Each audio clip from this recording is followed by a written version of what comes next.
I cheated on exclusive FWB after moving in with him. This happened half a year ago. It was my first actual relationship. After being houseless with my ex for around 3 months, I scraped up enough money to rent us an apartment. I got a different job after a few months, and there, I met a wonderful, hard-working person. We hit it off immediately. I had a sense of familiarity with them, and we both began telling each other things we wouldn't tell other people, the first week we started to know each other. I told my partner, let's call him Jake, at the time about this person, and after a month of going to my coworker's house to hang out, Jake got suspicious of my coworker, let's call her Sophia, and what her intentions were with me. I knew what Sophia's intentions were, and I really wanted Sophia and I to spend the rest of our lives together. So, I broke up with Jake in order to be with Sophia. One thing about me, is that I am horrible at confrontation. When I broke up with Jake, I was met with immense frustration that I did not know how to handle. Jake wanted reasons as to why I was breaking up with him, but I didn't want to tell him the real reason why, because Jake suffers from depression and has told me multiple times that he is suicidal. I, scared that Jake would hurt himself if I left him for Sophia, told him that I couldn't continue to be his house husband who did everything for him. Which is true, this is a big part of the reason why I left him. Little context, Jake had been out of a job for a few months and made no active effort to get a new one. I cleaned up after him all the time, cleaned up the space every day, dishes, bathroom cleaning, sweeping, general house chores.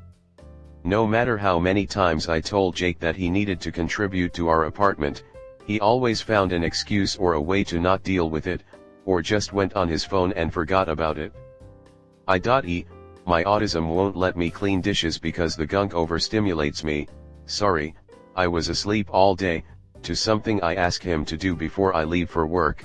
I'm tired, can we watch I promise I'll do it after. Nearly every time I asked him to take some pressure off of me, I was met with these responses, or another form of an excuse.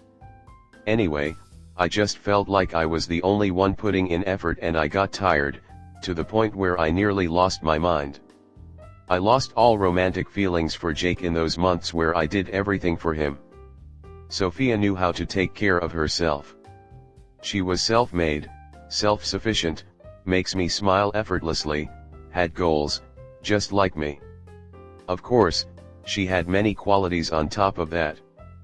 But you'd see why I was romantically attracted to her, no. But yeah, Jake had none of these things. In fact, the only reason why I dated Jake was because I didn't know how to say no, and I was horny. Mainly horny. We met in a transitional home, and we got kicked out because we broke some rules. So, we became homeless together for a bit. Jake was also very authoritative, he was very bossy, and I guess I was into that, but eventually I realized I just didn't know how to say no or confront him about issues I had with him up until it was too late. I was too scared to leave him on his own on the streets because I was part of the reason why he'd be out there to begin with, but I also didn't want to go living with my abusive parents again, so I lived with him on the streets while I got enough money to rent. I confessed my feelings for Sophia shortly after breaking up with Jake, after which she asked, "Did you break up with Jake because of me?" I replied no, which was a partial lie. I didn't want to confront Sophia about this because I was afraid that might change the way she feels about me, so I told her all the reasons I told Jake. At this point, me and Jake had agreed to be exclusive friends with benefits. On my part, it was because I knew that if I left Jake entirely on his own, he'd harm himself. I did not tell Sophia this, yet we had sex multiple times. One day, I brought Sophia over to my apartment while Jake was gone on a trip with his friend for a few days. Jake didn't know, and I had told Sophia that he was fine with her coming over. That was a lie. When Jake came back from his trip a day later, I had sex with him. I never told Sophia this, who was the other person I was having sex with nearly on a regular day basis. During the week that Jake came back, I went to Sophia's house, turned off my location, and silenced my phone for 2 days. I went to work with her in the morning, came back to her place, we did our thing, then went back to work in the morning. I had hickeys on my neck, and I realized it, but I still went back to my apartment. Jake opened the door for me, crying and with cuts all over his arm and thighs, seemingly showing them to me because he had no shirt or pants on, just his underwear. I showed up with hickeys on my neck. I nonchalantly told him, yes, it was from her, and while I was using the bathroom, he came in and started hitting me on the face and shoving me. I did the same, as an act of self-defense. I didn't know what he was going to do.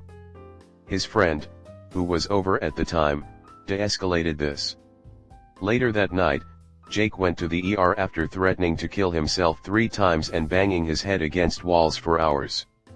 I really didn't want to deal with this, so I called an ambulance. After getting out of the hospital from seeing him, I invite Sophia over and we spend 2 days living in my apartment before Jake comes back. At the time, I thought that he was going to a ward, because that's what the doctor told me. Apparently not. Anyway, he came back 3 days later, and I was busted. We fought again, he gave me a barrage of slap and made me livid, so I began throwing hands back. While we fought, Jake revealed everything to Sophia in yelling form, while I kept him away from her because he was very much charging at her at the same time. I made it out of the apartment with about 3 things of mine. My phone and its utilities, my laptop and its utilities, a jar of shrooms I had bought the day prior, and the clothes on my back. Me and Sophia went back to her place, where she spent the entire night trying to get me to explain the entire situation. Shortly put, it went terribly, and we had to talk it out over the course of a month or 2. Work was difficult. I moved back in with my abusive parents, which are the reason why I was in transitional housing in the first place. I apologized a million times to Jake, but he wanted a lot out of me, so I took him out of my life and told him to never interact with me again. Fast forward over half a year, I am the happiest person I've ever been, living with Sophia and our pets. I apologized and made up with her, and she forgave me for my dishonesty. I can't help but think about my ex sometimes. I vowed to myself and my family that I would never do anything like that ever again, because of the people I hurt and scarred. When I think about Jake and what that relationship was, I question if I'm a good person or not. It's not that I don't care, it's just that I couldn't begin to explain myself, even to myself. Comment. You got yourself out of a brutally unhealthy relationship and into a much better one, and I won't fault you for that at all. The way you went about it, however, was probably the worst possible option for everyone involved. I understand your perspective though, as I am also quite confrontation averse. Jake sounds like he is extremely unwell. It was never your responsibility to make sure he didn't succumb to his illnesses, so don't criticize yourself over that. If you are, you should never tolerate a romantic partner who uses violence, nor one who is an obvious emotional manipulator. I am sorry for the abuse and emotional manipulation you experienced. Full stop.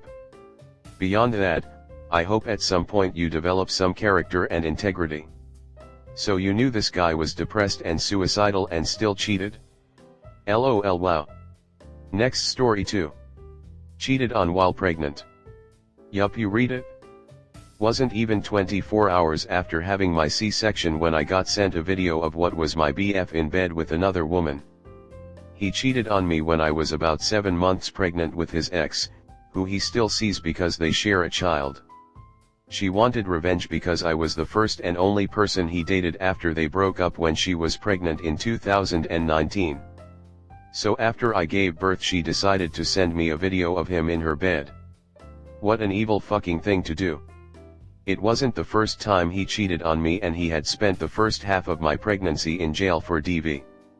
So while I was recovering in the hospital, my family was over at our apartment packing mine and baby's stuff and moving TF out ASAP.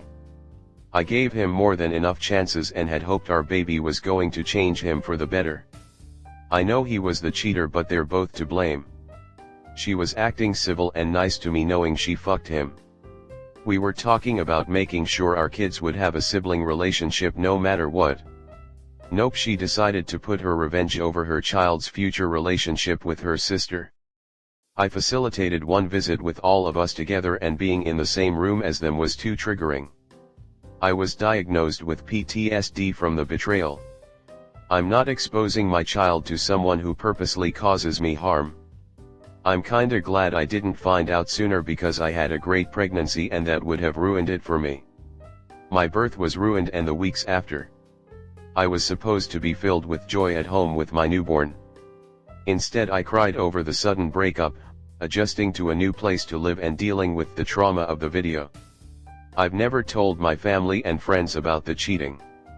Sometimes it sucks having to wait for my counseling appointments to be able to talk about it. I just hope someday it doesn't hurt anymore. Comment. First off, congratulations on the baby. I'm sorry that this happened to you. First off, how are you recovering from the C-section? The reason why I ask is because a family member had one to deliver her son and it took a year for her to recover. Did he ever apologize for cheating after the text?